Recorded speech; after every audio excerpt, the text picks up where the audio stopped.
네, 자, 이제 시작할까요? 네, 2027학년도 수능 국어 이제 첫 걸음입니다. 브레인 크래커, 코어 코드, 네, 이 희망찬 새 출발을 박수와 함께 시작하겠습니다. 안녕하세요.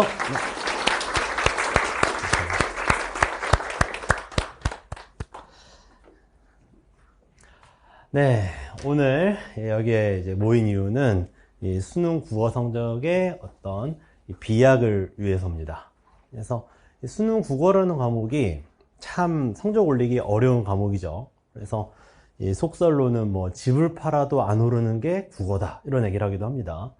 그래서 이 영어나 수학 같은 경우에는 어느 정도 이제 이 노력한 만큼 보상이 오는 것 같은데, 국어 같은 경우에는 노력을 해도 안 오르는 것 같은, 또 옆 친구를 보면 노력을 안 하는데도 잘 보는 것 같은 그런 과목이고, 또 심지어 이제 나중에 이제 6평도 보시고 9평도 보시고 수능도 보시겠습니다만, 또 이미 경험자도 있으시겠죠?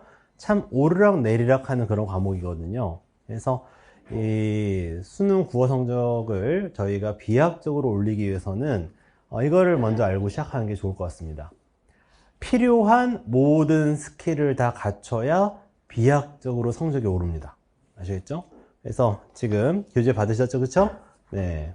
이 책이 두 권인데, 요거는 작은 건 이론편, 큰 거는 문제편입니다. 네. 비문학의 이론편, 어디서 보시거나 들어보신 적 있어요? 되게 드물 겁니다. 그쵸? 우리 수업은 필요한 모든 스킬을 다 갖추기 위해서 이렇게 이론편이 있어요. 그래서 오늘 이론편 수업을 할 겁니다. 네.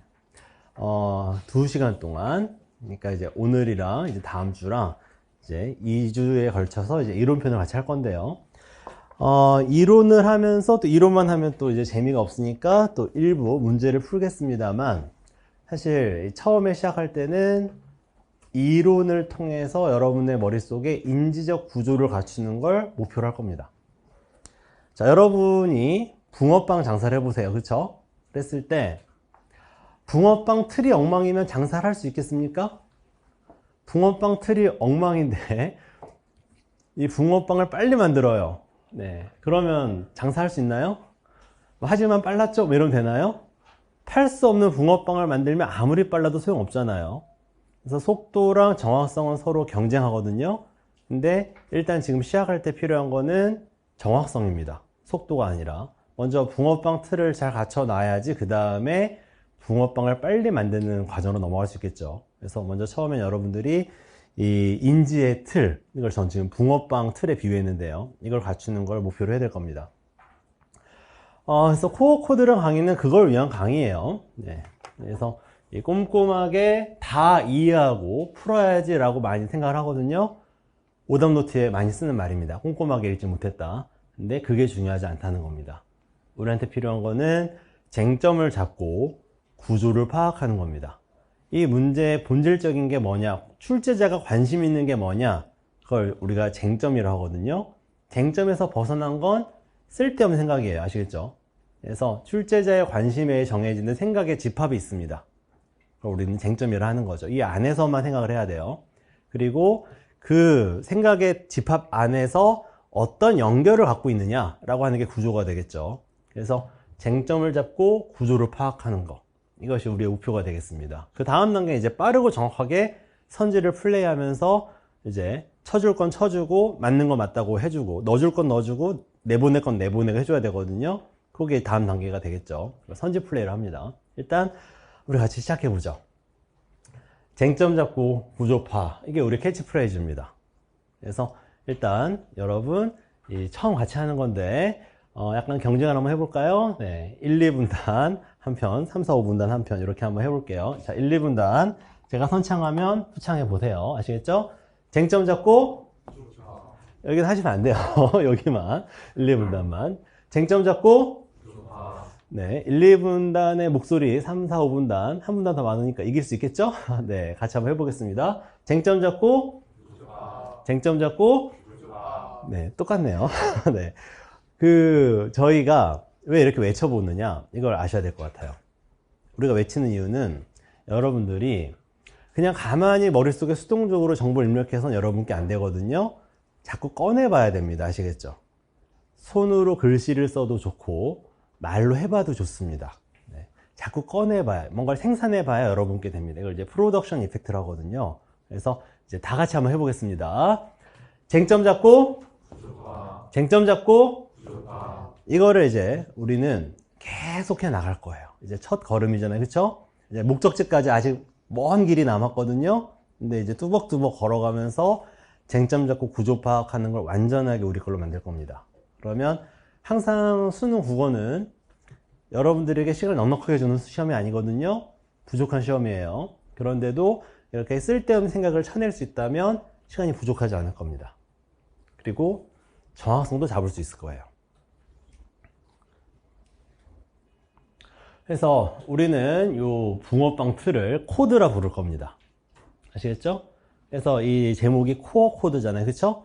코드가 100개쯤 되는데 100개 코드를 또 다 가르치다 보면 또 여러분들이 지치잖아요. 그러니까 핵심적인 것만 골라서 핵심 코드, 코어 코드를 이제 가르칠 거예요.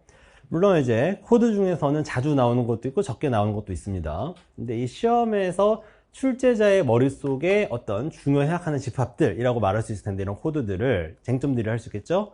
이것들을 빈도수로 모아본다면 대충 면적이 이렇게 나와요. 면적이 넓을수록 많이 나오는 것들입니다. 그래서 보충 도식, 부족하면 보충해 줘야 돼요. 문제 해결 도식, 문제를 해결하려면 원인을 억제해 줘야 돼요. 뭐 이런 식이거든요. 양상. 우리는 말을 할 때 어떤 것이 필연적이고 어떤 것이 필연적이지 않은지를 따져줘야 돼요. 이런 것들이 따질 텐데, 여러분들이 여기에 익숙해지려면 뭔가 좀 보조 도구가 필요하겠죠. 네. 그래서 준비했어요. 혹시 스마트폰을 지금 쓸 수 있나? 네, 쓸 수 있어요? 쓸 수 있는 분들은 한번 입력해 보세요. sdss.kr/코드입니다. 여기 인터넷이 느려서 안 될 수도 있는데, 네. sdss.kr 코드, 뭐 슬래시 다음에 db를 쓰셔도 되는데, 네, 코드, 그냥 우리 코드 얘기하니까 코드라고 할게요. 그러면 이런 사이트가 뜨죠.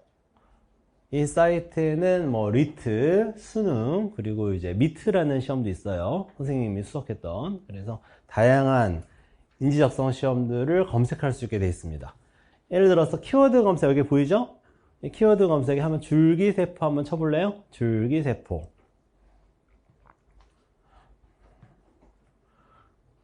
이러면 뭐가 뜨죠?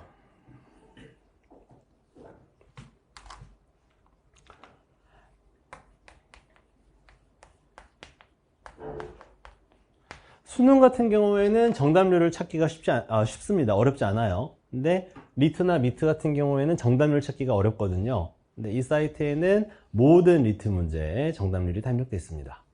그래서 여러분들이 줄기세포니까 뭐 문제 나오죠, 그쵸? 그 오른쪽에 보시면 문항별 선지별 정답률 나오죠, 그쵸? 그리고 이 코드가 있습니다. 세 번째, 뭐 두 번째 이런 거에 억진, 촉진 이렇게 돼 있죠. 그런 것들이 코드가 되는 거죠. 그리고 다시 돌아오기도 가능하죠. 코드 설명이라고 돼 있죠. 그럼 눌러보세요.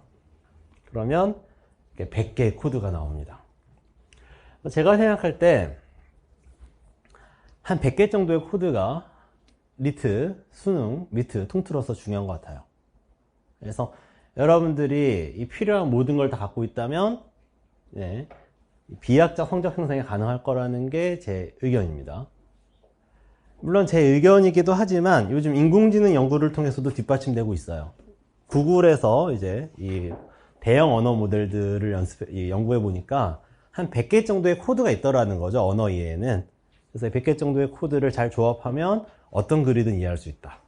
그래서 인공지능은 거품이 아니다. 인공지능이 흔히 확률론적 앵무새에 불과하다라는 의견들이 있잖아요, 그쵸? 근데 그렇지 않다. 그래가지고 이렇게 수능 국어나 리트 시험을 잘 볼 수 없거든요. 그래서 소형 모델, 중형 모델, 대형 모델로 점점 규모가 커지면서 필요한 모든 스킬들을 다 갖게 되니까 얘네들이 성적이 비약적으로 오르더라는 거죠.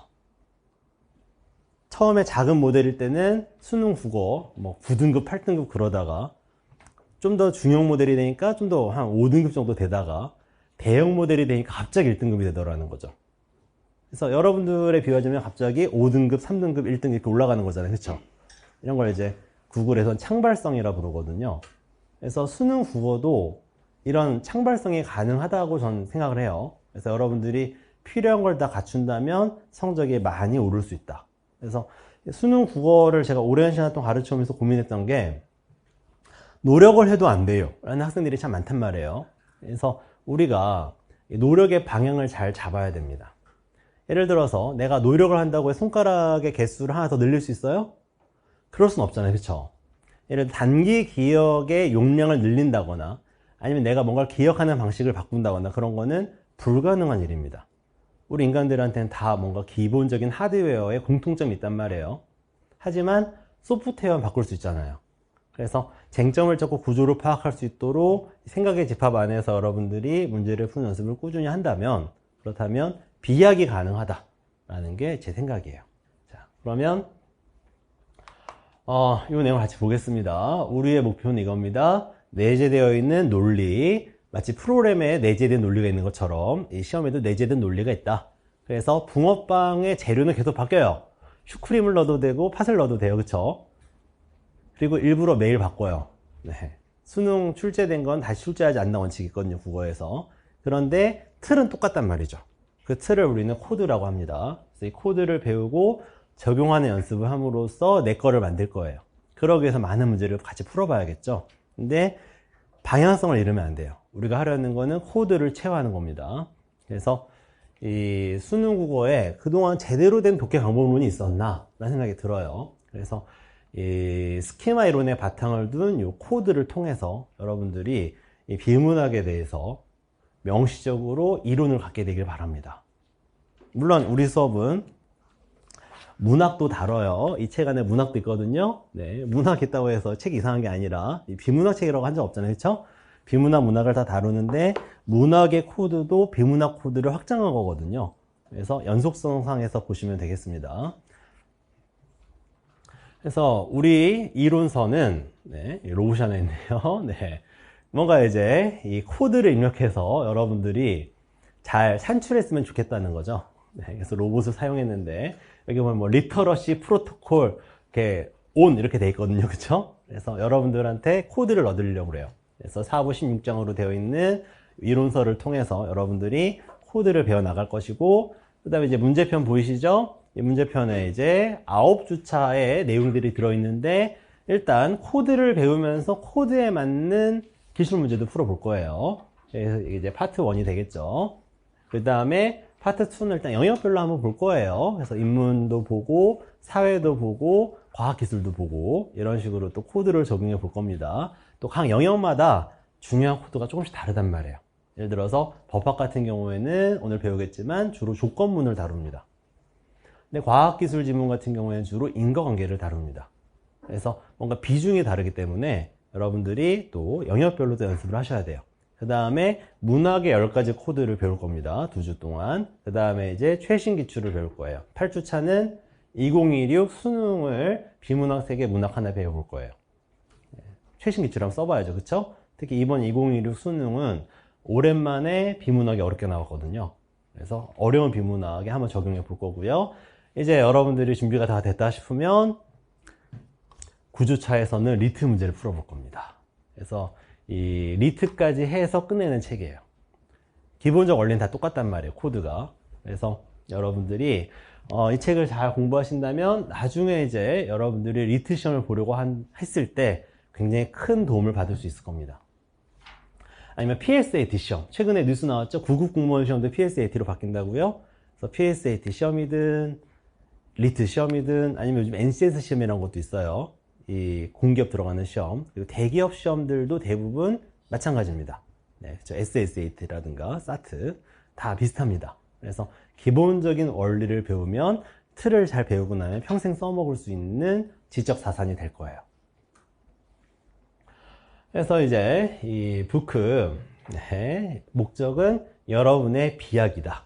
그리고 이것이 유지되는 걸 원하는 거죠. 한번 3등급에서 1등급 되고 나서 다시 3등급으로 떨어지면 안 되겠죠? 네. 한번 올라가고 나면 유지되는 걸 원합니다.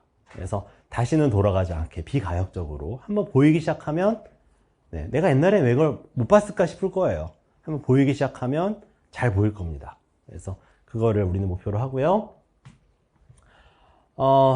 그래서 이제 들어가면 우리 교재 앞에 요 머릿말 한번 보고 이론서 이제 시작해 볼게요. 본격적으로.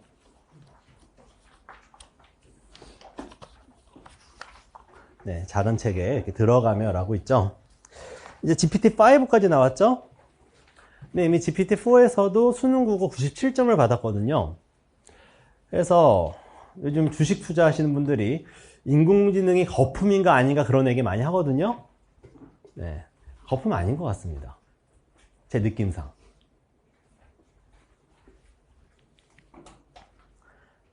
제가 예전에 이제 치의학대학원 다닐 때 또 인공지능 연구로 석사를 했거든요. 그때 두 번째 인공지능 겨울이 와서 길을 접었거든요. 네. 근데 그때 길을 접었던 그 여러 가지 한계들이 있었는데 이게 지금 다 하나씩 극복이 되면서 네. 지금 한 20년의 세월이 흘러서 현재는 인공지능의 겨울을 걱정하지 않아도 될 것 같습니다. 왜냐하면 그동안 하지 못했던 걸 너무 잘하고 있어요. 얘들이 전문가들이 예상했던 수준을 뛰어넘는데 그거를 비약적으로 뛰어넘었습니다. 비약적으로. 2022년에 GPT의 탄생은 거의 대부분 예상하지 못했던 비약적 발전이었거든요. 그래서 이런 비약적 발전을 설명할 수 있는 것이 바로 이 스킬 믹스라는 거예요. 그래서 그동안에는 필요한 스킬이 다 없었구나. 근데 한 100여 개의 스킬을 다 갖추게 되니까 예를 들어 어떤 텍스트를 읽기 위해서는 스킬이 3개가 필요한 거죠. 네. 얘도 100가지 중에 하나, 얘도 100가지 중에 하나, 얘도 100가지 중에 하나.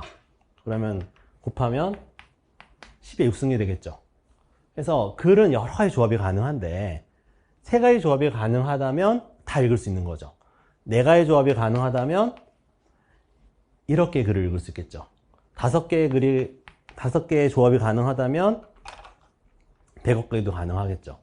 이런 식으로 필요한 스킬들을 다 갖추기 시작한 순간이 인공지능이 창발성을 보이기 시작한 순간입니다. 그래서 이것이 이제 작년에 가장 컴퓨터 사이언스에서 중요했던 논문이거든요. 구글에서 나온, 프린스턴 대학교랑 같이 나온. 그래서 독해 시험 요구하는 것도 그동안 이제 우리가 합의를 잘 못했었습니다. 도대체 어떻게 해야 잘할 수 있을까? 합의하기 힘들었어요. 왜냐하면 학생들의 성장 과정을 다 측정하기 어렵잖아요. 그쵸? 그래서 기껏 해봤자 일본에서 25,000명 정도 연구해 보니까 아라이 노리코 교수가 뭐 이렇게 이 수능 국어를 잘하기 위해서 필요한 거는 뭐 집이 잘 산다거나 뭐 그런 게 아니었어요. 사실은. 여러분들이 간과하지 않았으면 좋겠는 게 있는데 여러분들은 잘 하시겠죠. 근데 기성세대들이 간과하는 게 있는데 수능이 교육의 평등에 이바지합니다. 또는 불평등을 억제합니다. 네. 실제로 일본에서 25,000명 데이터를 보면 상당히 공정하거든요. 이 데이터가. 근데 그러니까 오늘도 뉴스 나왔더라고요. 쉬운 수능이 오히려 불평등을 강화하고 있다라고. 네. 왜냐하면 재수나 반수를 할 수 있냐 없냐는 경제적인 여건의 반영이 크거든요. 그래서 오히려 수능이 약화되니까 불평등이 강화되고 있다. 수능이 불평등을 억제하고 있었다면 설명이 되는 거죠. 수능이 약화되니까 불평등이 강화되는 거예요. 그래서 결론이 뭐냐? 아라이 노리코 교수의 결론이 잘 가르치는 교사한테 배운 학생들이 잘 배우더라는 거죠. 잘 하더라는 거죠. 웃기죠? 네, 누구한테 배우냐가 중요하더라라는 겁니다. 팩터 중에 제일 중요한 건 누구한테 배우느냐.